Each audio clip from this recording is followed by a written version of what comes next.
అన్నపూర్ణ స్టూడియోస్లోని చైతు శోభిత పెళ్లి అక్కినేని వారింట్లో పెళ్లి పనులు ప్రారంభమయ్యాయి. నాగ చైతన్య శోభితల వివాహం డిసెంబర్ 4న అన్నపూర్ణ స్టూడియోలో నిర్వహించేందుకు ఏర్పాట్లు చేస్తున్నారు. ఇప్పటికే వీరి పెళ్లి పత్రికలు నెట్టింట్లో తెగ వైరల్ అవుతున్నాయి. వీరి వివాహ వేడుకలకు అతి కొద్ది మందిని మాత్రమే ఆహ్వానించినట్లు తెలుస్తోంది. అయితే తాజాగా వీరి పెళ్లికి సంబంధించిన ఇంట్రెస్టింగ్ న్యూస్ వైరల్ గా మారింది. ప్రస్తుతం ఇండస్ట్రీలో సినీ సెలబ్రిటీలు వారి పెళ్లి స్ట్రీమింగ్ రైట్స్ అమ్ముకొని ట్రెండ్ కొనసాగిస్తున్న విషయం తెలిసిందే.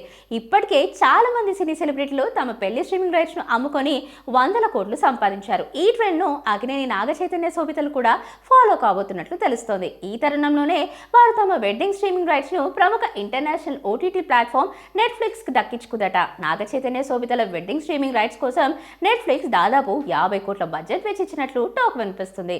ఎలాంటి ఆడంబరం లేకుండా పెళ్లి వేడుక జరగనుండగా పెళ్లి పనులు సైతం కాబోయే భార్యాభర్తలు నాగ చైతన్య శోభిత దగ్గరుండి చూసుకుంటున్నారు. కాగా పెళ్లి ఎక్కడో ఫంక్షన్ హాల్లో కాకుండా అన్నపూర్ణ స్టూడియోస్లోనే ఎందుకు జరుగుతుందనే దానిపై నాగ చైతన్య క్లారిటీ ఇచ్చారు. అన్నపూర్ణ స్టూడియోలోని అక్కినేని నాగేశ్వరరావు విగ్రహం ముందు పెళ్లి జరిగితే ఆయన ఆశీర్వాదాలు ఉంటాయని సెంటిమెంట్ గా భావిస్తున్నట్లు చెప్పారు. మరోవైపు శోభితతో కొత్త జీవితం ప్రారంభించేందుకు ఎదురు చూస్తున్నట్లు చైతన్య వివరించారు.